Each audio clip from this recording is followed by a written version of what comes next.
आज मुझे मेरे नए यूट्यूब चैनल पर पहले व्लॉग में देख रहे हैं करेंगे और मेरे साथ समीउल्लाह खान साहब मौजूद हैं जो मेरी ज़िंदगी के हर अहम मौके पर मेरी स्ट्रेंथ भी रहे हैं, मेरी इंस्पिरेशन भी रहे हैं। ये बहुत फ्रेंकली स्पीकिंग ये चैनल हमने क्यों बनाया, इसकी दो बड़ी रीजंस हैं। मैंने 20 साल जो है जितना भी काम किया है वो मीडिया पे किया है, वो मेन स्ट्रीम मीडिया हो, वो सोशल मीडिया के ऊपर कोशिश की कुछ थोड़ा बहुत काम करने की। लेकिन मैंने एक बात की बहुत ज़रूरत महसूस की कि पहले ज़माने और थे कि सिर्फ प्रिंट था या सरकारी टीवी होता था जो एक अपनी उस पर एक वो गुफ्तगू होती थी। उसके बाद प्राइवेट चैनल्स आए और अनफॉर्चुनेटली अब वो लेवल आ गया है कि मेरा चैनल, तुम्हारा चैनल, मेरे सहाफ़ी, तुम्हारे सहाफ़ी, और प्रोपेगेंडा की इतनी बड़ी रेस है कि जिसके अंदर जो है वो सच छुप जाता है और बहुत सारे लोग जो है वो एक ही झूठ जो है वो बोलने लगते हैं और लोगों की ब्रेन वॉशिंग करते हैं और वो झूठ जो है उस पर सच का गुमान होने लगता है। माने तो नहीं, नहीं, आपकी जो इस चैनल की जो व्यूअरशिप होगी उसमें एक रुकावट आएगी। जो प्योर जर्नलिस्ट होता है, भले वो टिल्ट हमारी तरफ हो या हमारे मुखालफ हो, वो एक खबर देता है और खबर के ऊपर अपना तजिया करता है। आपके लिए या मेरे लिए या किसी भी इस तरह जो पॉलिटिकल वर्कर है उसके लिए मुश्किल होगा कि अगर एक खबर ऐसी है जो हमें सपोर्ट नहीं कर रही, क्या आप इस चैनल पे इतनी करज रखती हैं कि उस खबर को आप यहाँ डिस्कस करें जो कि आपकी पार्टी को वो खबर सपोर्ट नहीं कर रही? ये एक इम्तिहान है और मेरी दुआ है कि इस चैनल आपने बचपन की बात बताया। आज साल के आखिरी दिन जो है वो सबके साथ जो है वो कुछ ऐसी बातें शेयर की जाएं जो अभी तक नहीं हो सकी। मैं वैसी ही हूँ जैसा हर नॉर्मल इंसान होता है।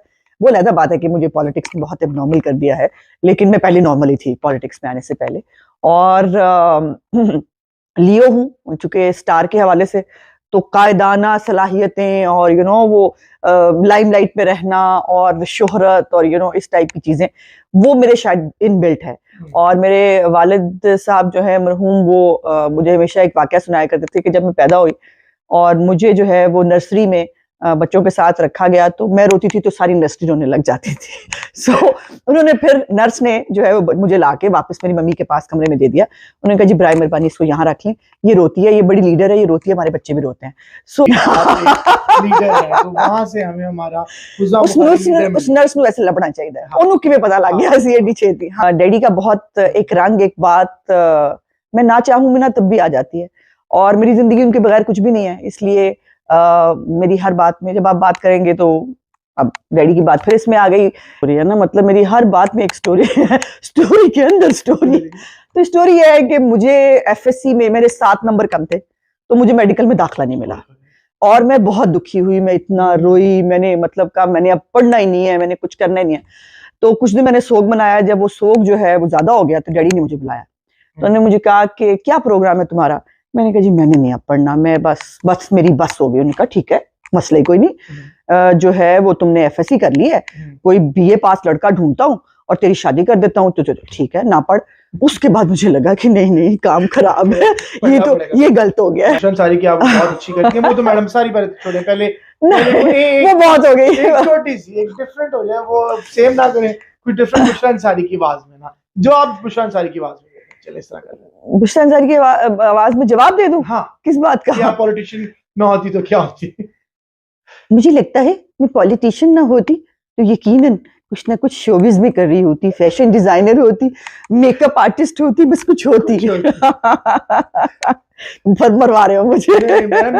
जो है वो घर के अंदर मुझे कभी कोई काम करना पड़ जाए, मुझे स्यापा पड़ जाता है, मेरी जिंदगी अजाब का शिकार होती है।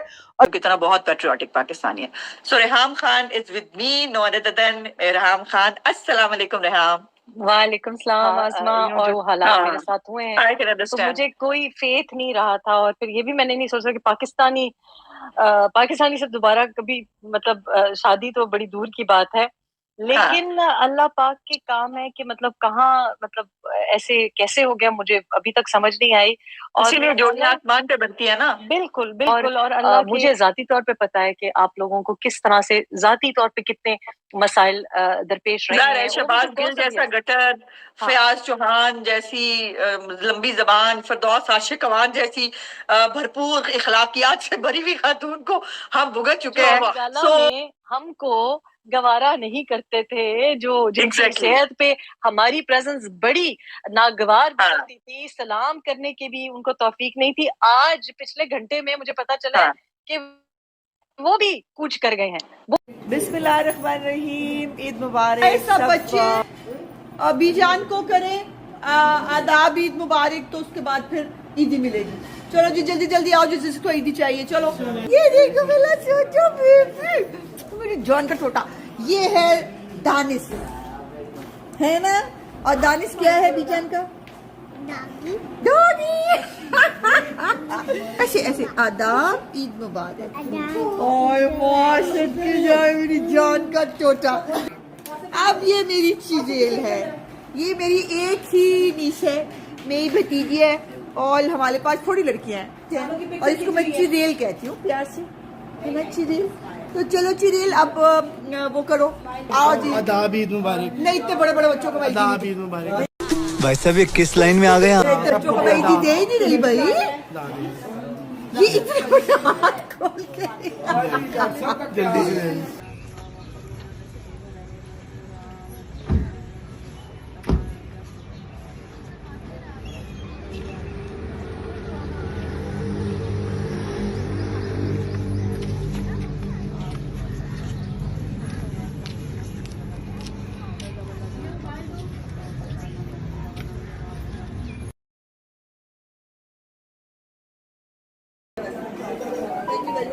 वापस मैं कोई नहीं देगा।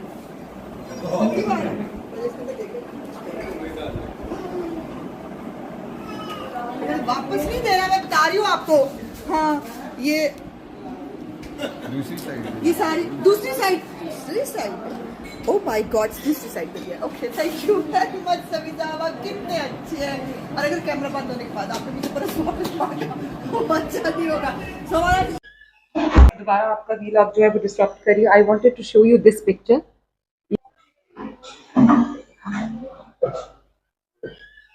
ये मैं आपके प्लीज इधर बैठे ना, एक मिनट बैठे, मुझे थोड़ा सेंसेस में वापस आने में टाइम लगेगा। Azma's iconic picture, this is such an iconic picture. तो ये जो एंट्री है ये हमेशा मुझे भी याद रहेगी और आपको भी याद रहेगी। मरियम साहिबा जब से ये हुआ है मुझे तकरीर भूल गई है और मुझे याद नहीं आ रहा कि जो है मुझे बात क्या करनी है। सो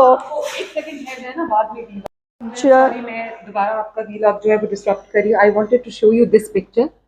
ये मैं आपके प्लीज इधर बैठे ना, एक मिनट बैठे। ये देखें, this is Azma's iconic picture, this is such an iconic picture, beautiful picture. ये हमारे कुर्बानी है। सारा मेरा फलसफा विच ही रह गया, देखा आपने। इसने पकाया पाइए नु प्राइड ऑफ परफॉर्मेंस दे देना तड़ी देर बाद। रोटियां एक दूसरे को जाती ना, इतनी की लेके आए हैं, इतनी लाखों का आया है। दिस इज दी फलूदा जो मैं खाऊंगी। आगे की जो ये है ना, ये सिर्फ खून लगा के शहीदों में नाम कर रही है, इसने कख नहीं किया। कितनी गर्मी है, तौबा तौबा, बहुत गर्मी लग रही है। और आप सोच रहे और पूछ रहे हैं कि जो मैंने पकाना था वो कहाँ है। और ये पूरा जंजाल पूरा जो है ये गाड़ी के अंदर बंद है। मेरी औलाद अभी तक तैयार होके शायद नहीं है।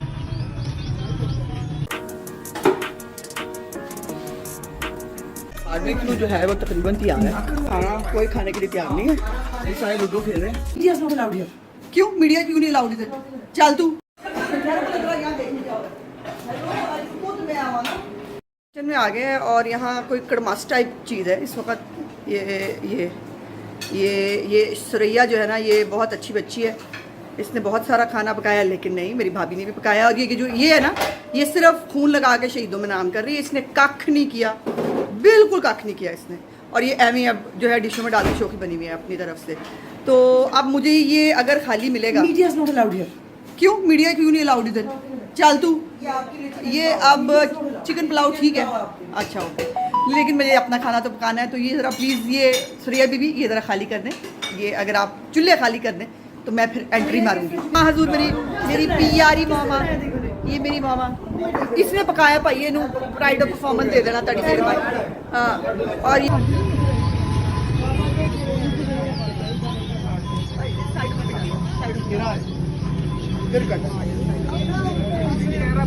तना गिर गया होगा, ये नहीं कि सारा गिर गया।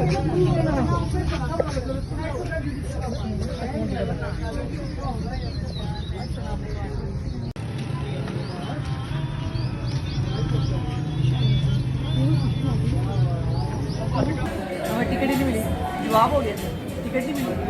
तो थैंक यू वेरी मच मेरे व्लॉग को देखने का।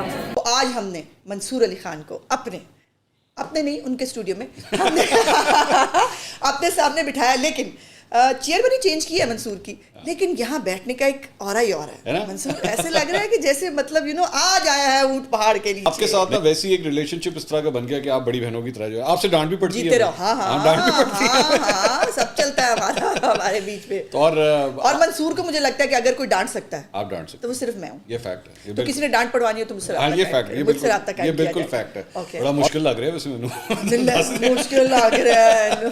देखा, पता चला कि जब दूसरों से यूं करके सवाल पूछते हो तो फिर क्या होता है। आपकी पार्टी से रिलेटेड अब इस पे हाँ ना नहीं करूंगी। हाँ नहीं, जाहिर बात है, आप कर नहीं सकते, आपके पास ये डोमेन नहीं है और मैं नहीं कर रही। मेरे चैनल पे तो खान की बुराइयां ही होती हैं। आप मेरे चैनल पे है तो आपको ये बर्दाश्त करनी पड़ेगी। ओके, अच्छा चलो टॉपिक चेंज करते हैं। ये बताओ कि कभी किसी से लड़ाई हुई प्रोग्राम के बीच में या प्रोग्राम के वैसे बाद? पूछ रही हैं आप कि वैसे लड़ाई हुई? नहीं, वो तुम्हारी जाती जिंदगी है, तुम जिससे मर्जी लड़ते रहो, बेगम साहबा के अलावा। खबरदार भाभी के साथ मत लड़ा करो। अगर भाभी के साथ तुमने लड़ाई की तो फिर बहुत बुरा होगा। वैसे तो मेरी भाभी भी बहुत जानदार है, तुमने लड़ाई तुमसे तुम्हें हिलने तो वो देती नहीं होगी। 5 फुट 8 इंच की है वो। हाँ तो ठीक है। और आपको पता है पूरे खानदान में, ये भी बड़ी इंटरेस्टिंग चीज़ है, आज आपके इसमें शेयर करो, 5 फुट 8 इंच में वो अपने पूरे खानदान में सबसे कद में छोटी है।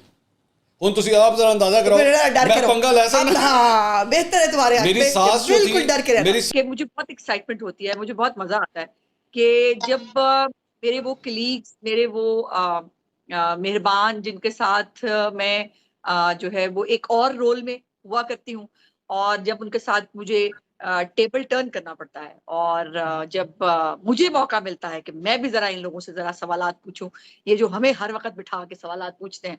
सो आज it's a great player for me कि आज मेरी बहुत पुरानी, बहुत अजीज दोस्त और एक बहुत बहादुर खातून, जो सच बोलने से बाज नहीं आती, जिसको बहुत अटैक किया जाता है, जिसको बहुत बुली किया जाता है, लेकिन जाहिर है मेरी सहेली है तो बहादुर तो होगी ना, क्योंकि मैं कमजोर लोगों से दोस्ती नहीं रखती। और मेरी मुराद जो है वो गरीदा फारूकी से है। गरीदा फारूकी उन वुमेन जर्नलिस्ट में से हैं जिनके साथ बहुत शुरू से मेरा एक ताल्लुक है। बल्कि मुझे याद है कि जब मेरा पॉलिटिकल करियर शुरू हुआ था तो मेरे चंद जो मेन हुआ करते थे टॉक शोज, उनमें गरीदा आई थिंक उन दिनों एक्सप्रेस में थी, और हमने बहुत टॉक शोज किए, पब्लिक में जाके भी किए, और वैसे भी हमारी बहुत दोस्ती बहुत पुरानी रही है। और मैंने उसे कहा कि गरीदा लेट्स डू इट, कल करते हैं। कल जो है वो जरा आप मेरी मेहमान बने ना, जरा आपको मैं जो है वो देखूंगा कैसा लगता है जब आपको जवाब देने पड़ते हैं। बहुत बहुत शुक्रिया आसम बुखारी साहिबा, और ये इंट्रोडक्शन हमेशा मैं आपको करवाती हूँ कि मुस्लिम लीग नून की सीनियर मरकजी सरकर्दा, और मैं एक लफ्ज आपके लिए हमेशा कहती हूँ कि दबंग तर्जुमान है, डरती नहीं है, घबराती नहीं है। अभी बहुत अटैक किया जाता है, जिसको बहुत बुली किया जाता है, लेकिन जाहिर है मेरी सहेली है तो बहादुर तो होगी ना। खतरे में पड़ जाएंगी। बिल्कुल आपको कंपटीशन देने नहीं आ रही। बच्चे इफेक्ट होते हैं, मेरी फैमिली इफेक्ट होती है, तो तुम्हारी फैमिली भी तो इफेक्ट होती होगी ना। काफी कितने आते हैं भाई, ये तो तुमने बताया ही नहीं हमें। आपने मुझे आखिरी लिफाफा कब दिया था असलम भाई साहब? यार मुझे याद नहीं है कब दिया था।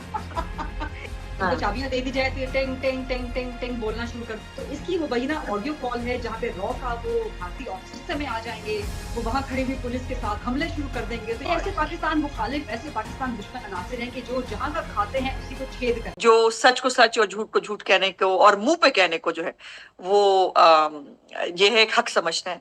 सो मेरी जो है मुराद अनडाउटेडली जनाब इरफान कादिर साहब से है, जो अटॉर्नी जनरल भी हमारे रह चुके हैं, जो हाई कोर्ट के जज भी रह चुके हैं। इंट्रो जो है इतना वो अच्छा और दबंग दे दिया, हालांकि मैं नहीं समझता कि मुझ में कोई इतनी ज्यादा ये है, लेकिन आपकी बड़ी मेहरबानी है कि आप मेरे बारे में एक अच्छा तासुर रखती हैं। नहीं नहीं, ये आपकी कष्ट नफसी है। आपको अंदाजा नहीं है कि आपके इस तरह से सच बोलने को और मुंह पे सच बोलने को लोग कितना पसंद करते हैं, और मुझे हमेशा बहादुर और सच बोलने वाले लोग अच्छे लगते हैं। सो इसलिए ये कोई वो नहीं है, ये आपका हक है जो आपको मिलना चाहिए। लेकिन मैं बड़ा वैल्यू इसको इसलिए करता हूँ कि आप खुद बहुत जोर से बात करती हैं और अपना मतबा नजर जो है वो बड़े फोर्सफुली बयान करती हैं, और आपने भी मैंने देखा कोई लगी लिपटी नहीं होती, तो इसलिए आपकी तरफ से अगर मेरी इस तरह की तारीफ हो तो मैं इसको बहुत वैल्यू करता हूँ। Thank you very much. ये बड़ी इंटरेस्टिंग बात है जो मैंने अभी तक किसी प्रोग्राम में शेयर नहीं की, और उसमें मैंने भी कोशिश की अपनी जान बचाने की। रजिस्ट्रार के कमरे में घुस गया, रजिस्ट्रार के कमरे में सारे पीटीआई के लोग बैठे हुए। सच्ची बात करते हैं और मुंह पे बात करते हैं। जनाब इरफान कादिर साहब, मैंने इस्तीफा दिया special assistant the prime minister की पोस्ट से। ये वही बेंच था जिसको कि हम सब आजकल हमख्याल बेंच कहते हैं, और समझ गए कि इरफान कादिर ठीक कह रहा है और एजाजुल हसन साहब को इस बारे में कुछ भी पता नहीं। फौरन एजाजुल हसन को चुप करा दिया। समझता हूँ कि हुकूमत ने हद से ज्यादा सब्र का मुजाहरा किया। रिस्पेक्टेबल तरीका है इस हमख्याल बेंच के पास कि मुल्क को भी बचा ले और अपने लिए भी कोई रिस्पेक्टेबल तरीका देख ले। बहुत अहम रोल जो है हमारे अटॉर्नी जनरल का भी है। उनको चाहिए कि चीफ जस्टिस को एजुकेट करें इसमें, कि साकिब निसार साहब भी इस सारी चीज के बीच में एक दफा फिर हमें नजर आ रहे हैं, के साथ भी बड़े मेरे दरीना ताल्लुकात हैं, और स्पेशली इनकी फैमिली के साथ। और मैं आपको बताऊं, महमूद भट्टी साहब के साथ जब वो बदतमीजी की साकिब निसार ने, भट्टी साहब मेरे पास आए फौरन।